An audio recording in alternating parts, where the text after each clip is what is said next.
Good evening, and I am Dr. Banerjee from Jabalpur, from Ideal Fertility IVF and Genetic Center Private Limited.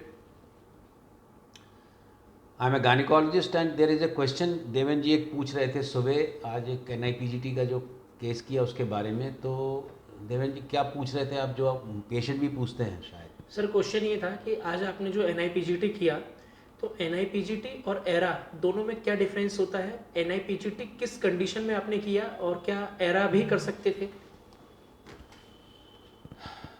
Good evening to all.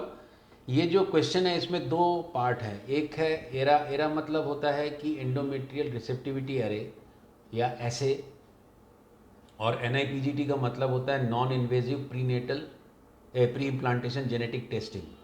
Mostly ये aneuploidy के लिए किया जाता है. मैं बहुत ज़्यादा PGT-A जो इन्वेजिव होता है उसका बहुत ज़्यादा I am not going into that, but NIPGT is a new thing जिसमें कि आप एम्ब्रियो को छूते नहीं हैं. बेसिकली ये दोनों चीज़ें होती क्या हैं? बेसिकली जब भी प्रेगनेंसी होती है, प्रेगनेंसी को आप एक क्रॉप बोल सकते हो, एक फसल बोल सकते हो. To get any crop you should have a good soil and good seed, and obviously there should be a good kisani, that is the farmer should be good and his activity should be good, then only this will happen.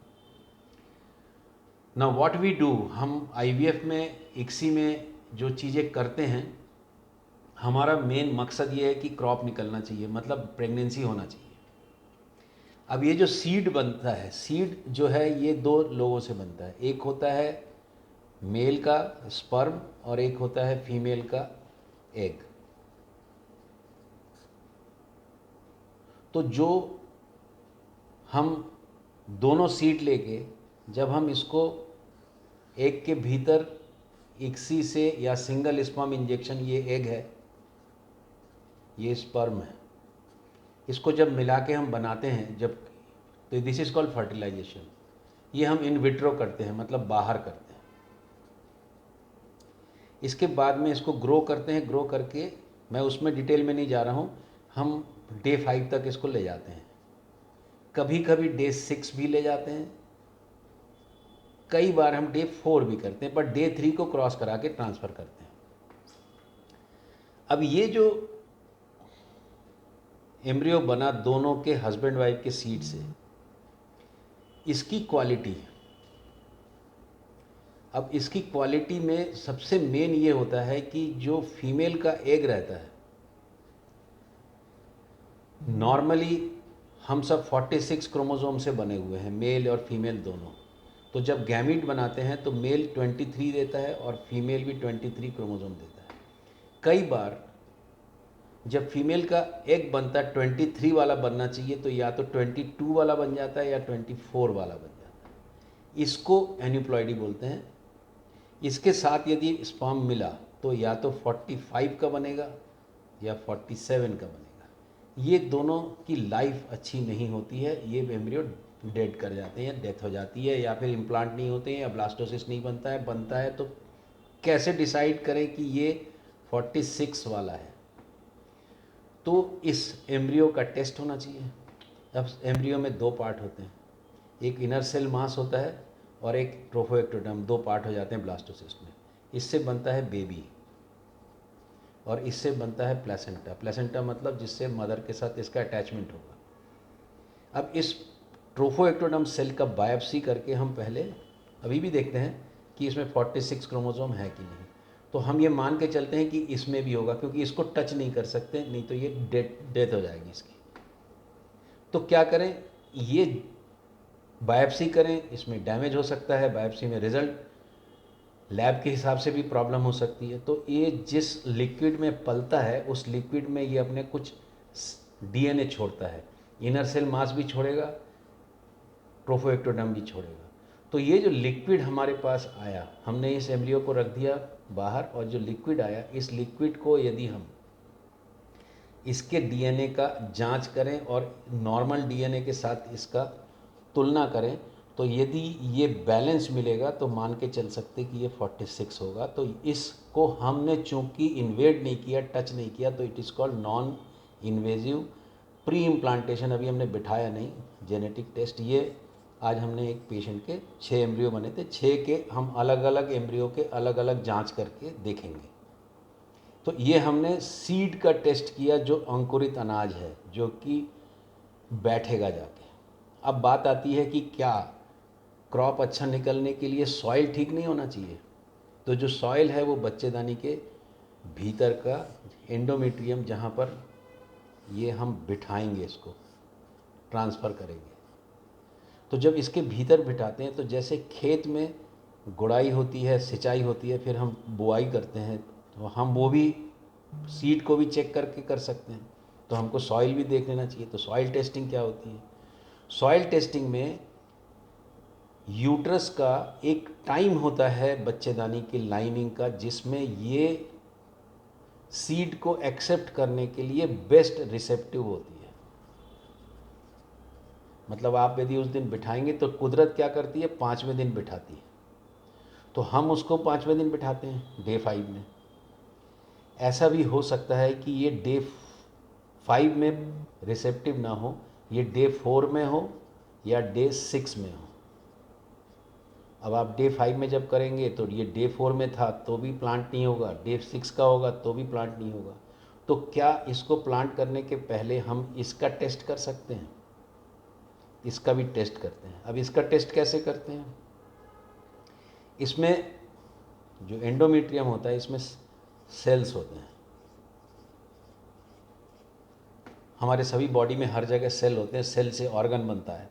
तो ये जो endometrium का जो tissue है, जो cell के समूह से बना है, इसके इंडिविजुअल सेल में कुछ जीन का एक्सप्रेशन होता है, जो कि बच्चे का ये एम्ब्रियो को एक्सेप्ट करने के लिए मैक्सिमम जिस दिन एक्सप्रेशन होगा पर्टिकुलर जीन का, जिसमें कि हम ये पता कर सकें कि ये बैठेगा, तो उस जेनेटिक एक्सप्रेशन का भी हम टेस्ट कर सकते हैं।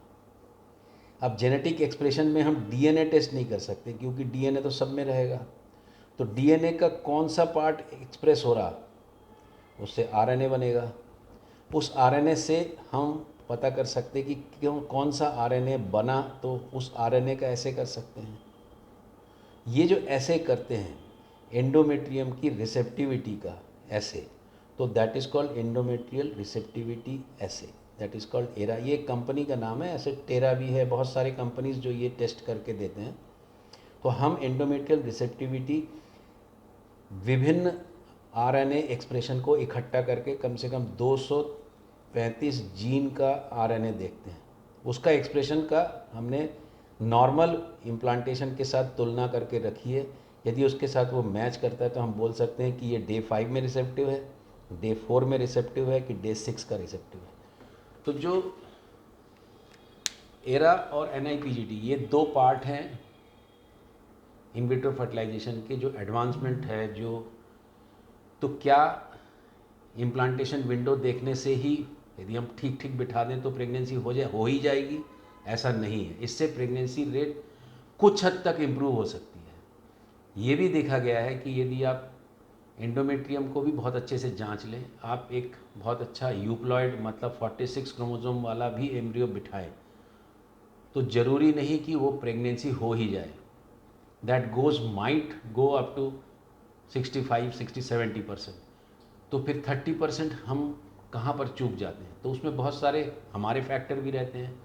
हमारे जो टेस्ट होते हैं वो 100% एक्यूरेट नहीं हो सकते। तो ये एक्यूरेसी को थोड़ा इम्प्रूव करने के लिए एड ऑन टेस्ट्स हैं। एड ऑन टेस्ट से आप रेगुलर आईवीएफ की प्रेगनेंसी रेट को थोड़ा इम्प्रूव कर सकते हैं, लॉजिकली एविडेंस वाइज। तो ये आपका जो आंसर था कि इन विट्रो फर्टिलाइजेशन में जब हम हस्बैंड वाइफ के सीड से एम्ब्रियो बना के जब उसके सॉइल में डालेंगे, कैसे डालते हैं, कैसे करते हैं, उसका प्रोटोकॉल कैसा है, मैं एक डिटेल्ड वीडियो बना के दोनों का अलग बना सकता हूँ, बना के दिखाऊंगा, फिर सुनाऊंगा भी और एक्सप्लेन भी कर दूंगा। But this is the basic एक आंसर है जो आप कर रहे हैं। जो पेशेंट आज उसका एरा भी कर रहे हैं, पेशेंट का एनआईपीजीटी भी कर रहे हैं, रिकरेंट इम्प्लांटेशन फेलियर है, बार बार प्रेगनेंसी नहीं हो रही है आईवीएफ करके, तो क्या एम्ब्रियो ख़राब है कि सॉइल ख़राब है? अब एम्ब्रियो यदि हमारा किसानी ख़राब होता, हमारा काम ख़राब होता, तो ब्लास्टोसिस्ट नहीं बनते। तो ब्लास्टोसिस्ट बनना मतलब लैब का एक क्वालिटी कंट्रोल बहुत अच्छा है, तो वो बना है। अब बात ये आती है कि क्या ये लेडी को हम थोड़ा सा और इम्प्रूव करा सकते हैं लॉजिकली, तो these are called add on treatments, जिसमें एक एरा और NIPGT। ऐसे ही जब हम सीड को बनाने के लिए स्पर्म का सिलेक्शन करते हैं, उसमें भी बहुत सारे स्पर्म सिलेक्शन मेथड्स हैं। तो ये एक मेथड है IVF करने का। सुनने और जुड़ने के लिए बहुत बहुत धन्यवाद। और आप यदि if you are still with me with Instagram, you can follow us. We are putting regularly live videos and information. You can share this information. और यदि आप YouTube वाले हमारा देखते हैं तो प्लीज़ उसको खाली देखिए ही नहीं, प्लीज़ उसको सब्सक्राइब जरूर करिए, ताकि it gives an encouragement to make more videos. Thank you very much for patient listening.